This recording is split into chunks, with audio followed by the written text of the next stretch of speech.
கர்த்தராகிய இயேசு கிறிஸ்துவின் நாமத்தினாலே உங்களுக்கு கிருபையும் சமாதானமும் உண்டாவதாக.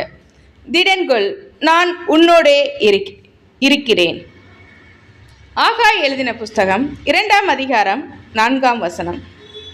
நீ திடன்கொள், தேசத்தின் எல்லா ஜனங்களே நீங்கள் திடன்கொள்ளுங்கள், வேலையை நடத்துங்கள் என்று கர்த்தர் சொல்லுகிறார். நான் உங்களுடனே இருக்கிறேன் என்று சேனைகளின் கர்த்தர் சொல்லுகிறார்.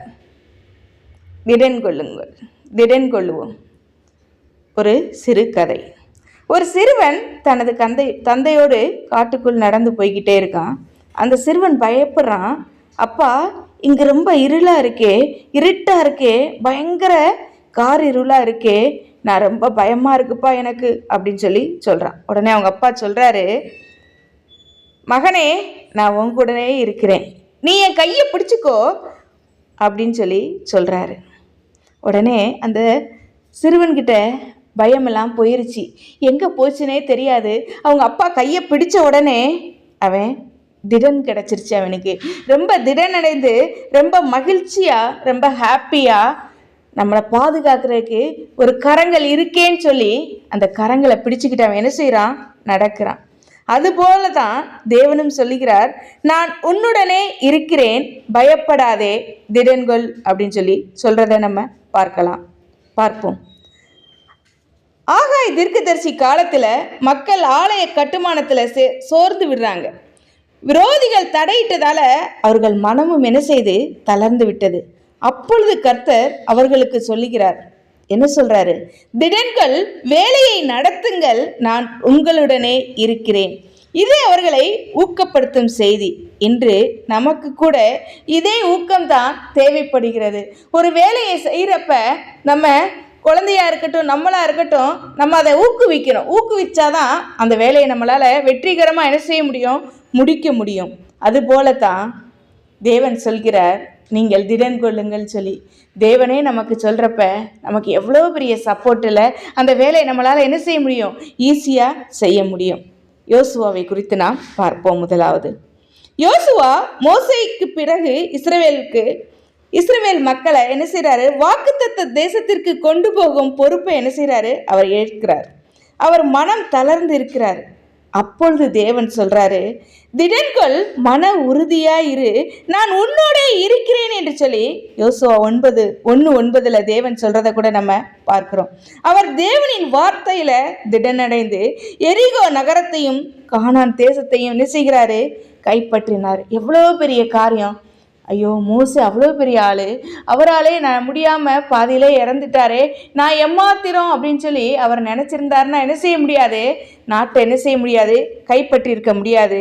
தேவன் சொன்னார்ல, நீ திடன் கொள்ளு, மன உறுதியாயிரு, நான் உன் கூட இருக்கிறேன்ப்பா, உனக்கு என்ன கவலை, உனக்கு என்ன பிரச்சனை, நான் உன் கூட இருக்கிறப்ப நீ ஏன் இதெல்லாம் பெருசாக நினைக்கிற அப்படின்னு தேவன் சொன்ன ஒரே வார்த்தையை நம்பி தேவனோடு இருக்கிறார் அப்படின்ற ஒரு நம்பிக்கையில் அவர் என்ன செய்கிறாரு?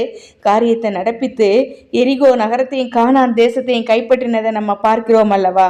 தேவனோடு இருக்கிறார் என்ற உறுதி நம்ம எந்த பெரிய சவால் கூட இருந்தால் கூட நம்மளை என்ன செய்யும்?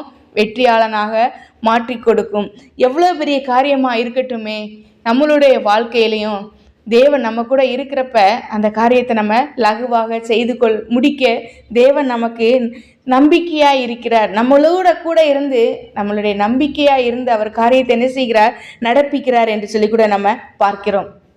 இரண்டாவதாக பார்ப்போமானால், நீதிமானாகிய கிதியோன் ஒரு சாதாரண விவசாயி தான். அவன் மீதியான் ஜனங்களை பார்த்து என்ன செய்கிறான்?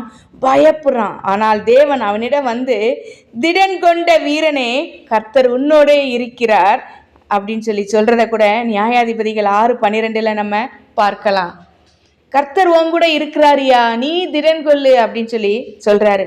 300 பேரோட ஆயிரக்கணக்கான மீதியானரை என்ன செய்யறாரு? வெற்றி கொள்றாரு கிதியோன். எத்தனை பேர் எதிர்ப்படைகள் இருந்தாலும் கூட சாதாரணமாக ஒரு 300 பேர் நீங்களும் நானும் இருந்தால் என்ன செய்வோம்? ஐயோ அப்படின்னு பயந்து, நம்மக்கிட்ட இவ்வளோ பேர் தானே இருக்காங்க, நம்ம போக வேண்டாம், நம்ம என்ன செஞ்சிடலாம், வீட்டுக்கு போயிடலாம் அப்படின்னு நினைப்போம். ஆனால் தேவன் அவர் சொன்ன வார்த்தைக்காக அவர் என்ன செய்கிறாரு? ஆயிரக்கணக்கான மீதியானரை வெற்றி கொண்டார் அப்படின்னு கூட நம்ம பார்க்குறோம்.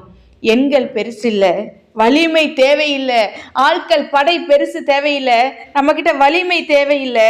தேவன் நம்மோடு இருந்தால் சிறியவர்களையும் அவர் பெரிய காரியங்களுக்கு என்ன செய்கிறாரு, உபயோகிக்கிறார் என்று சொல்லி கூட நம்ம பார்க்கலாம். ஆமாங்க, ரொம்ப பெரிய ஆளாக இருக்கணும்னு தேவையில்லை, ரொம்ப வசதி தான் இருக்கணும்னு தேவையில்லை, நம்மக்கிட்ட கார் பங்களா இருந்தால் தான் தேவன் நம்ம கூட இருந்து காரியத்தை நடப்பிப்பாருன்னு தேவையில்லை. கொஞ்சத்தில் 300 பேரை வச்சு தான் என்ன செஞ்சாரு, கிதியோன் ஜெயிச்சாரு. வலிமை நமக்கு தேவையில்லை. தேவனுடைய நம்பிக்கை நம்ம கூட இருந்துச்சுன்னா, தேவன் நம்ம கூட இருக்கிறான்ற நம்பிக்கை இருந்துச்சுன்னா, நம்மள என்ன செய்யலாம், எந்த காரியத்திலையும் ஈஸியாக ஜெயிக்கலாம் அப்படின்னு சொல்லி கூட நம்ம பார்க்கிறோம். 3வதாக அப்போஸ்தலர் பவுல் சிறையில் இருந்த போதாலும் சுவிசேஷத்தை சொல்ல என்ன செய்யவே இல்லை, அவர் அஞ்சவே இல்லை. அவரை தான் ஜெயிலில் தூக்கி போட்டிருக்காங்க, ஆனாலும் அவர் என்ன செய்யலை, பயப்படலை.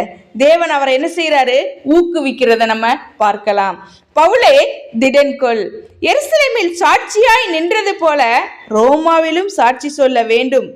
எருசலேமில் நீ எவ்வளவு சாட்சியாக இருந்த, அதே மாதிரி இந்த ரோமாவில் நீ என்ன செய்யணும், சாட்சியாக இருக்கணும்னு சொல்லி கூட அப்போஸ்தலர் 23:11 நம்ம பார்க்கலாம். அவன் பல சோதனைகளிலும் அச்சமின்றி கிறிஸ்துவை அறிவித்தார் அப்படின்னு சொல்லி கூட நம்ம பவுலை பற்றி நம்ம என்ன செய்கிறோம், வேதாகமத்தில் பார்க்கிறோம். சூழ்நிலை எப்படியா இருந்தா கூட தேவன் நம்மோடு இருக்கிறார் என்ற உணர்வு நம்ம என்ன செய்யும், சாட்சியாக நிறுத்தும் அப்படின்னு சொல்லி கூட நம்ம பார்க்கிறோம். ஆகாய் 2:4 நமக்கு என்னதை நினைவுபடுத்திக்கிறது அப்படின்னு சொல்லினா, திடன்கொள்னா என்ன செய்யணும், மனதை நம்ம என்ன செய்யக்கூடாது, தளரவே விடக்கூடாதுங்க. தளர விட்டோம்னா நம்ம தோல்வியில் உட்காந்தே இருப்போம். அப்போ நமக்கு என்ன செய்யாது, ஆசீர்வாதம் கிடைக்காது. அந்த காரியத்தை நம்ம வெற்றிகரமாக நடத்தி முடிக்க முடியாது. ஆனால் தேவன் சொல்கிறாரு பார்த்தீங்களா, வேலையை நடத்துங்கள், தேவன் கொடுத்த பணி ஒவ்வொன்றையும் உண்மையோடு நம்ம என்ன செய்ய வேண்டுமா, செய்து முடிக்க வேண்டும். நான் உங்களோடு இருக்கிறேன். உலகம் விட்டு விட்டா கூட தேவன் நம்மை விட்டு என்ன செய்யவே இல்லை, போகவே இல்லைங்க. நண்பர் விட்டுட்டு போயிடலாம், ஃப்ரெண்ட்ஷிப் நம்மளை விட்டுட்டு போயிடலாம், உறவினர்கள் விட்டுட்டு போயிடலாம், அண்டை அயலார் விட்டுட்டு போகலாம். தேவன் உங்களுடனும் என்னுடனும் இருக்கிறார். காரியத்தை நடப்பிப்பதற்கு நீ மகளே நீ திடன்கொள், மகனே நீ திடன்கொள், நான் உன் கூட இருக்கிறேன்யா, நான் உனக்குள்ள இருக்கிறேன், நான் உன் பக்கத்தில் இருக்கிறேன், நான் உன் கையை பிடிச்சு உன் கூட நடந்து வாரேன், நீ என்ன செய்ய, காரியத்தை நடப்பிப்பி அப்படின்னு சொல்லி தேவன் சொல்றதை கூட நம்ம பார்க்கலாம். அதனால் அன்பானவர்களே, எந்த தடைகள் வந்தாலும் கர்த்தரின் வார்த்தையை நம்ம நினைவில் வைத்து கொண்டு திடன்கொள், நான் உன்னுடனே இருக்கிறேன் என்று சொல்லி தேவன் சொன்னது போல எவ்வளோ பெரிய பிரச்சனையா இருந்தா கூட அதை எளிதாக முடிப்பதற்கு தேவன் நம்ம கூட இருக்காருங்க. அவர் நம்ம கையை பிடிச்சிக்கிட்டு இருக்கிறப்ப நம்மளுக்கு என்ன கவலை இருக்குது? நம்ம அவருடைய கையை பிடிப்போமா? அவரை கையை பிடித்து நாம் திடனடைவோமா? தேவனுடைய கரம், ஏசப்பா நான் உங்கள் கையை பிடிக்கல, நீங்கள் என் கையை பிடிச்சிக்கோங்க அப்படின்னு சொல்லி சொல்லுவோமா? நம்ம பிடிச்சா கூட விட்டுருவோங்க. ஐயோ எனக்கு வலிக்குதே, எனக்கு கஷ்டமாக இருக்கே அப்படின்னு சொல்லி அவர் நம்ம கையை பிடிக்கிறப்ப விடவே மாட்டார்ல. நம்ம ஒப்பு கொடுப்போமா? அவருடைய கைக்குள் நம்ம கை அடங்கியிருக்க நாம் ஒப்பு கொடுப்போமா? ஜெபம். எங்களை அதிகமாய் நேசிக்கிற நல்ல தகப்பனே, திடன்கொள், காரியத்தை நடப்பி என்று சொல்லி சொன்ன தேவன் நீர் அல்லவோ சுவாமி. தேசத்தின் எல்லா ஜனங்களே நீங்கள் திடன் கொள்ளுங்கள். எளியவன் இல்லைப்பா, உயர்ந்தவன் இல்லை சுவாமி, பணக்காரன் இல்லை, ஏழை இல்லை, தேசத்தின் எல்லா ஜனங்களே எல்லாரையும் பார்த்து சொல்கிறாங்க இன்னைக்கு, ஏசப்பா நீங்கள் திடன் கொள்ளுங்கள் என்று சொல்லி என் தேவன் எங்களோடு கூட இருக்கிறீர் ஐயா. நாங்கள் செய்கிற காரியங்களில் உடைய கரம் கூட இருக்கிறதே சுவாமி. நீங்கள் எங்களுடைய கரங்களை பற்றி கொண்டு இருக்கிறீங்களே அப்பா, நன்றி தகப்பனை.